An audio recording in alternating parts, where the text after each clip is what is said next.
자, 안녕하세요. 위주리타입니다. 요즘 애플과 현대 전기차 협업으로 한국 주식시장이 굉장히 핫합니다. 사실 미국에서도 요즘 전기, 수소 등 친환경 섹터의 유동성이 정말 장난이 아니고요.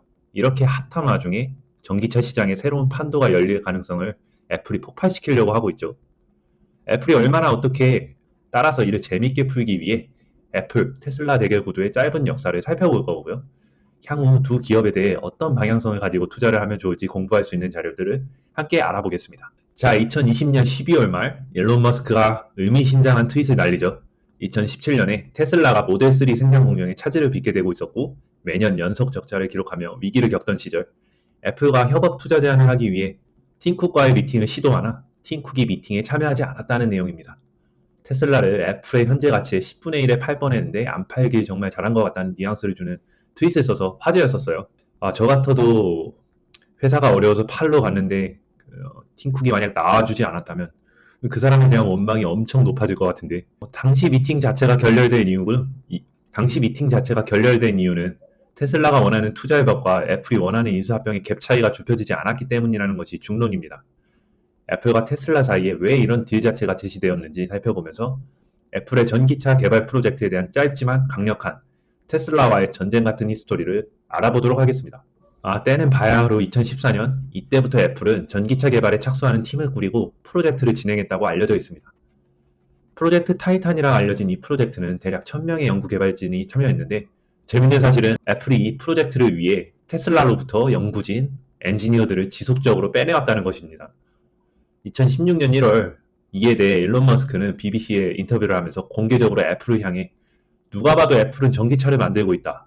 1000명의 엔지니어, 대다수가 테슬라 출신인 엔지니어들을 거느리고 프로젝트를 하는 오픈 시크릿 프로젝트라 조롱하면서 이는 시대착오적인 그들의 방식으로는 오래가지 못할 것이라면서 공개적으로 비난을 했습니다.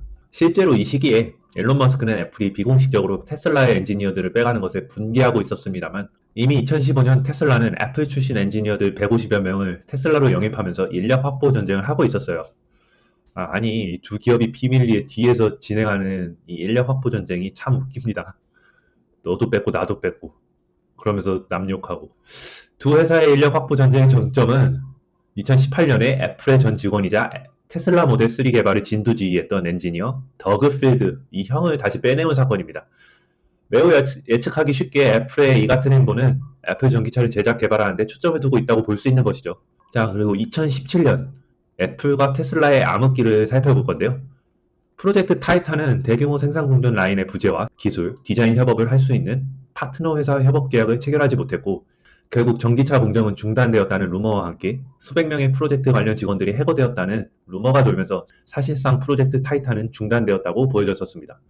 이와 같이 애플 자율주행차 또는 전기차 프로젝트의 운명이 갈리는 와중에 2017년 테슬라 인수 시도를 애플이 한 것은 애플의 입장에서도 나름 도박을 했던 거라고 볼 수 있는 거죠.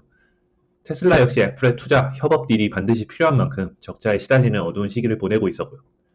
이때 일론 머스크와 팀 쿡이 미팅을 했더라면 이 두 회사의 역사가 어떻게 바뀌었을지 정말 궁금하기도 합니다. 자, 2018년엔 조용히 진행되고 있었던 타이탄 프로젝트의 근황을 알 수 있었던 해인데요.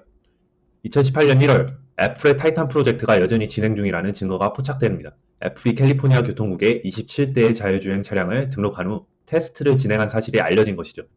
그리고 2018년 9월 애플의 자율주행 차량 허가 건수는 70건으로 증가했으며 이는 GM 크루즈 175건, 구글 알파벳 웨이모의 88건, 그리고 이에 이어 70건으로 애플 자율주행 차량이 3위를 차지합니다. 애플의 최소 자율주행 기술 테스트에 계속 투자한 것이며 타이탄 프로젝트의 방향성이 전기차 생산보다는 자율주행 기술에 초점을 맞추고 있는 게 아니냐는 시장 분석이 나왔던 시기이기도 합니다.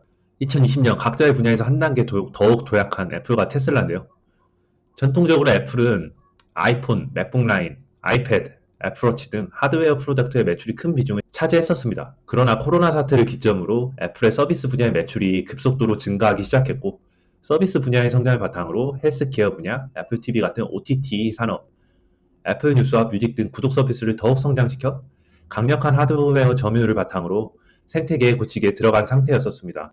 따라서 애플이 나아갈 방향은 자율주행 기술을 탑재한 전기차에 탑재시켜 서비스 매출을 향상시킬 거라는 전망도 있었는데 이번에 현대와 협업을 하고 있다는 그 기사가 터지면서 결국 다시 한번 애플의 타이탄 프로젝트의 방향성이 전기차 제작으로 기울어지지 않았나. 뭐 물론 두 기술을 같이 개발은 하겠지만 결국 애플이 자체적으로 모든 걸 거머쥐겠다라는 게 눈에 보입니다. 애플은 360억 달러, 한국 돈으로 40조 원이 넘는 현금력을 지금 2020년에 갖고 있는데요. 물론 이 현금력이 지금 계속 줄어드는 추세이지만 이와 같이 사업 확장을 통해 쓰고 있다는 점에서 좀 긍정적으로 보이기도 하고, 뭐 다르게 볼 수도 있겠지만요. 어쨌든 애플의 전기차 제작이 차질이 생길 것 같지 않는다는 믿음은 있습니다. 뭐 스마트폰을 점령한 애플의 생태계에서 또 다른 강력한 하드웨어, 애플 전기차가 시장 점유율을 끌어올릴 수 있을지 지켜봐야 할 것 같습니다. 결국 테슬라와의 경쟁을 상상할 수밖에 없는 것이죠. 만약 애플이 2024년까지 전기차 개발을 한다면 16년을 더 빠르게 시장에 전기차를 내놓은 테슬라와 과연 경쟁이 될 수 있을지 주목을 해야 될 것 같습니다. 만약 애플의 전기차 미래가 밝지만은 않은 게 현대와 같은 전동 차량 제조업체, 마그나와 같은 서드파티 제조 업체들과의 협업이 진행되는 과정이 순탄하지가 않습니다. 경쟁업체 테슬라와의 시장 경쟁 구도를 그려보아야만 하는데 이 테슬라의 매출 향상 속도가 꾸준히 올라가고 있다는 점을 주목해야 되고, 꾸준히 올라가고 있는 이유 중 하나가 세계 각지에서 기가팩토리 완공으로 인해 40만 대 생산 공정을 가동시킬 수 있다는 점, 그리고 앞으로 더 대규모 생산을 자체적으로 할 수 있게끔 준비되어지고 있다는 점은 이와 같은 점에서 고전을 겪고 있는 애플의 미래에 암문을 그리고 있는 상태인 거죠. 테슬라는 전기차의 애플이라 불리면 이미 시장 점유율을 장악한 상태인데 정작 애플이 들어온다고 전기차 시장 구조의 판도가 흔들릴 수 있을지, 요즘 테슬라의 위세가 워낙 하늘을 찌른다라는 말로도 모자라는지라 단순 테크 기업으로서도 엄청난 잠재력을 인정받고 주가가 고공행진하던 테슬라인데 이제는 자동차 생산 기업으로서도 그 역할을 충분히 할 수 있게 기반 시설이 다져지게 되어 테슬라의 미래가 더 창창한 상태라고 할 수 있습니다. 이 와중에 과연 애플이 테슬라와 전기차와 경쟁을 벌일 수 있을지 이도 잘 모르겠네요. 애플이 현대 마그나 또는 다른 서드파티 업체와 계약하고 생산 공정을 가동시키더라도 테슬라의 아성에 쉽게 도전하기는 어려울 듯합니다. 애플의 악명 높은 협업 업체와의 이익 배분은 사실 현대와 같은 업체에서는 계약을 섣불리 맺기 어려운 한계점들이 굉장히 많을 것 같고요. 현대 입장에서 애플과의 계약이 독이 든 성배가 될지, 현대와 애플의 찬란한 역사의 첫 장이 될지 정말 궁금해집니다. 자, 결론입니다. 안정적인 투자냐, 파괴적인 혁신의 기업의 투자냐. 2020년 최초 시가총액 2조 달러를 돌파한 애플과 주가가 1200%, 2020년 안에 주가가 1200% 증가한 테슬라. 자, 같은 해 8월 30일에 같은 날짜에 주식 액면 변화까지 같이 하면서 걸어온 길이 비슷한 두 기업의 향방이 앞으로 어떻게 될지 정말 궁금합니다. 투자자 입장에서 어떤 기업에 어떤 기준을 잡고 투자를 해야 될지 성향 차이에 따라 결정되어질 것 같은데요. 혁신의 아이콘으로 출발하여 안정적인 매출 향상과 서비스 산업 기반을 다져 생태계를 잘 구축, 확장해 나가는 애플. 전기차 시장의 파괴적인 혁신으로 나날이 고공행진을 하고 있는 테슬라. 앞으로의 잠재성과 전기차 시장의 미래가 창창한 가운데 전기차 시장에서의 1위를 유지하고 있는 테슬라에 과감히 투자해야 할지, 아니면 조금 더 안정적인 애플이지만 전기차 시장에서의 잠재성을 보고 과감히 투자해야 할지, 안정적인 사업 기반을 바탕으로 모험을 하고 있는 애플이냐, 파괴적인 혁신으로 고공행진을 하고 이를 굳히고 있는 테슬라냐. 이 두 기업에 대해서 앞으로 꾸준히 모니터링하면서 결정할 수 있도록 계속 공부해야 될 것 같습니다. 오늘도 영상을 시청해주신 여러분들께 진심으로 감사드리면서 앞으로도 좋은 영상 제작 후 찾아뵙도록 하겠습니다. 감사합니다. 미주리타였습니다.